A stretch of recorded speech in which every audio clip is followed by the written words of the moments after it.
Okay. All right, now that I got you guys all here, we got a big one to talk about today. And this one is I'm so glad this lined up how it did, because we're going to talk about getting out of region players to your tournaments. And so I'm really glad this lined up the way it did, right? So obviously there's a lot of reasons why you would want to get out of region players to go to your tournaments. Whatever reasons that may be, this little guide is going to go over a couple of ways on how to help increase the likelihood of that happening. So why am I talking about it? Well, it just so happens that for tomorrow's event, for tomorrow's monthly, we got Kobe to go. Who's Kobe? Kobe is like, he's like top 5 in Florida. He's like the second best Young Link player in the world. It's a pretty cool out-of-region player to get to go to your tournaments. As a matter of fact, Kobe has gone to a lot of our tournaments in the past, and he said multiple times how much he likes this, how he likes our events, and he rolls up every once in a while. He normally goes. He missed out on the last one, though. I don't know why, but you can't get them all the time. But this is why I said I like that it lined up, because we got Kobe going again. It's always good getting that like top player talent to roll up right before you talk about getting out of region players to go to your tournaments. So all right, I want to get into part one on how to get top players out to your tournaments.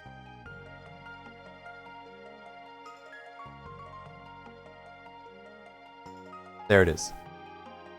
That's pretty self-explanatory. Okay, right? I put a bunch of money signs. Obviously, if you have a big enough pop bonus equals lots of players. Now, it doesn't always equal that. So, an example, Arcade Monsters up north ran 2 back-to-back $500 tournaments in Ultimate, and nobody went to either of them. So sometimes it doesn't work, but if you have the money, you can expect the players. And so there's an issue with this, right? Because I can put $150 pop bonus for a tournament. I'm not winning that tournament. Why am I going to this tournament? I'm not driving all the way there to win. I'm not trying to farm. I'm gonna get blown up by players like Kobe. Any top players will go if it aligns with their schedule, whatever. But the thing that's really cool about those top players, for the most part, is that they don't, those guys don't drive. Not a lot of them. A lot of them don't drive, and a lot of them have a little posse. And it's like really weird with top players. Like you get those, you get like your top player simps. I think that's the most appropriate word to use nowadays.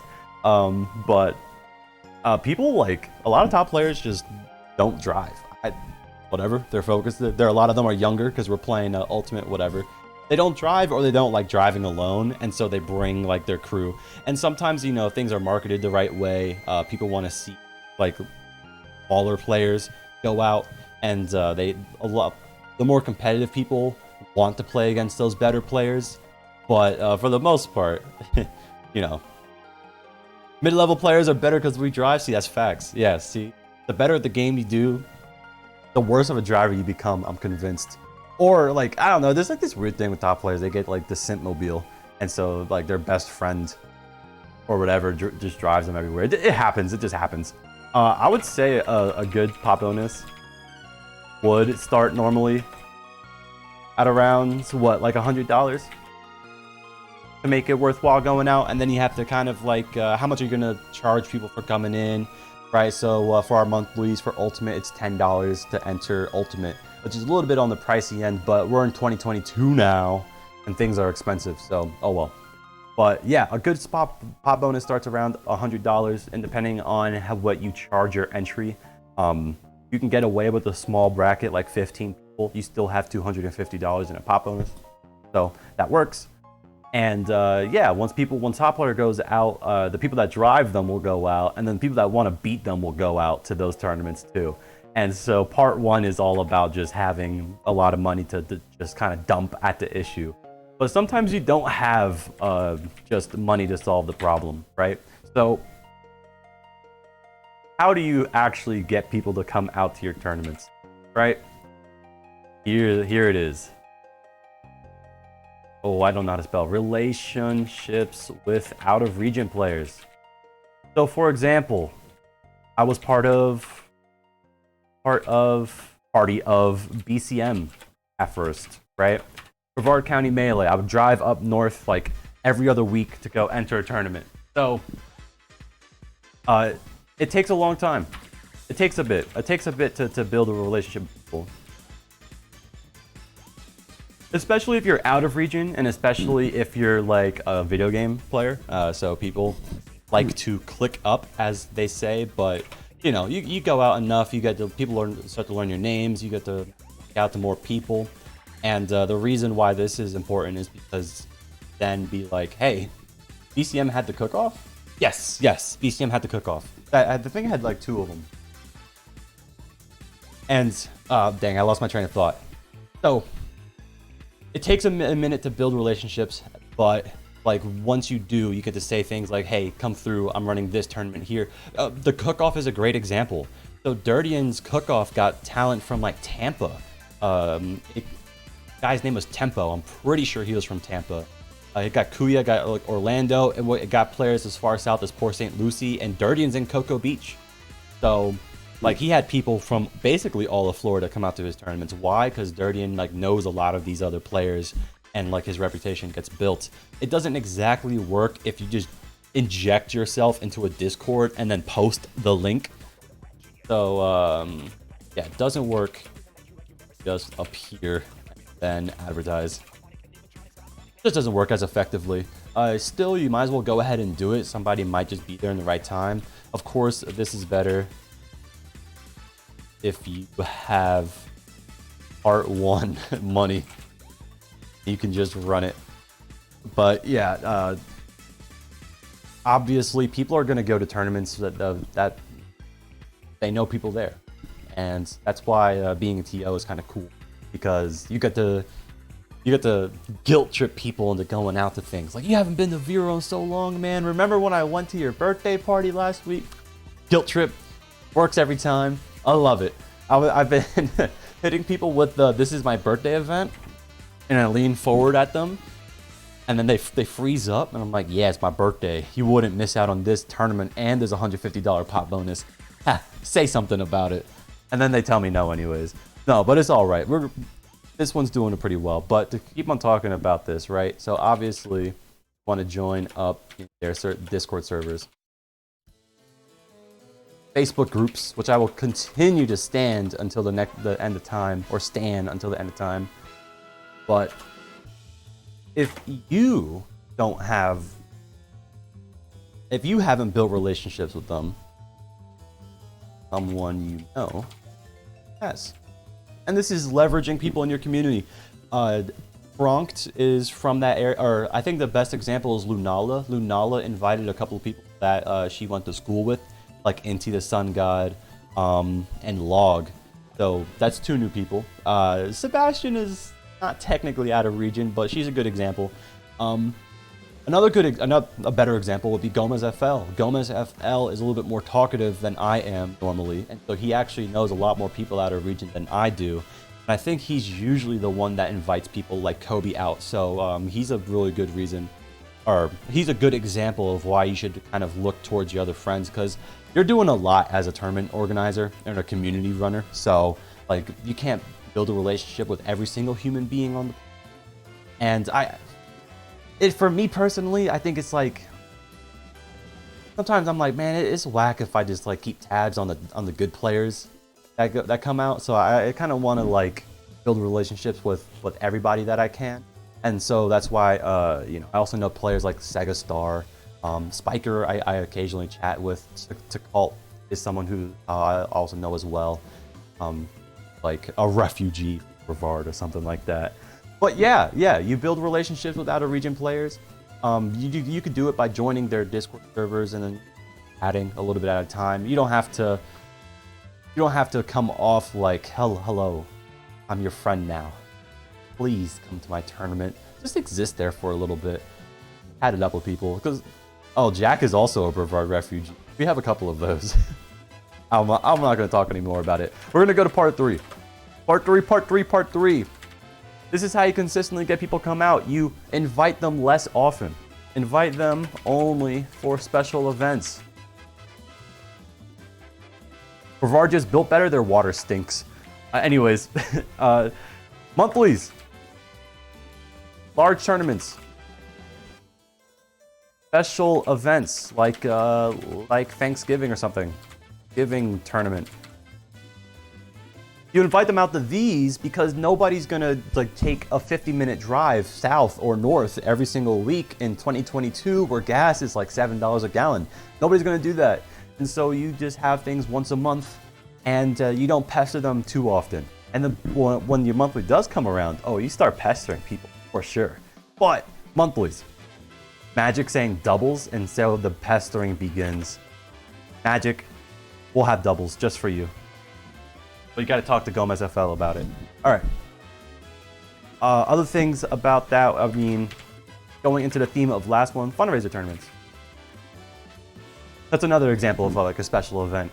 The reason, I kind of explained it already, nobody has that gas money. Some people are fiends and they drive out to every single event, and those people are goated.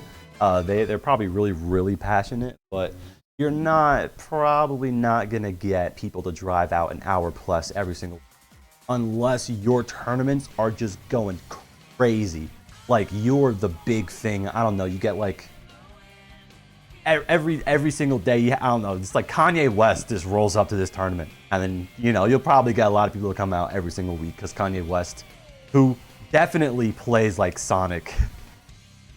He's like really bad. Kanye West is a Sonic man for sure, but he doesn't even spin dash, doesn't know how. But it doesn't matter. But unless your tournaments offer something, go crazy. Yeah, keep it like once a month.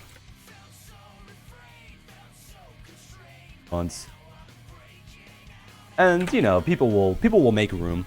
People make room. You tell them a month in advance. They'll schedule plans out. A good example is Sarth. Sarth tells me he tries to make it out to every single monthly. It's just my job to tell him when that monthly is as early as advance as possible. So this month I think he's going to be out of town for work. He told me that, so he's not going to be there this month. And I also told him like 3 days ago. I was like, hey man, will you use COVID as an excuse? He said no.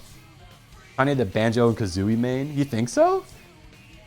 Kanye main's a whack character, but he doesn't care. Like that's the Kanye vibes I get. Where you say like, oh, you main. I'm trying to think of a lame character. You're like, you main Rob? He's like, yeah, and dope is Rob on the plane. There's never been a Rob like him. All right, last part. Let's just get into it. Timing, right? Competitive tournaments turns out competitive. The people have an audience and they want to. People want your audience at their events, and people know how to get out of region players, and people often have more money than you. So what do? This one is pretty easy. You just have to go on Smash.gg. Smash.gg.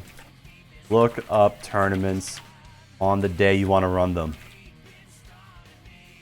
Wanna run them. And avoid skillfully. Oh, it's start.gg now? That's right. Good looks. Start.gg. Avoid skillfully. You want to get all these, if you can, get your all TOs, your area, states, depending on the size, obviously, in a group chat. and start planning out these things as a group. We created this Florida Smash Hub Discord server that has over 500 players in it, has a ton of TOs, and there is this spot where we talk about the tournaments we're planning. So you don't want to step on each other's toes, and when you do, you're gonna get like, if you're starting a small community, which is I'm assuming, you're gonna get just muscled, and that it is what it is. I used to get a little bit more mad about this back in the day because, like, I don't know, it just seemed like really convenient. I would post things like a month in advance, and then some other like consistently Orlando would post a monthly on the same day, and I'm like, are they doing that like for a reason? They're not. They never are. They literally don't care or know about me at all. But just don't let it get in your head, because things happen. And if somebody with more money posts a tournament on your day, like L, and they have like a $400 pot bonus, unless you're rich, bro, like what are you gonna do about it? Really, realistically. But yeah, I think that's pretty much it. Just we'll see these parts again. Part 1, if you got cash money. Part 2, just start developing your relationship with out of region players. That's easy. Jump in Discord, all that fun stuff. 3, invite them sparingly. You don't want to overbear them, and people have gas money they have to pay. And part 4, make sure you run your tournaments on days where other people aren't.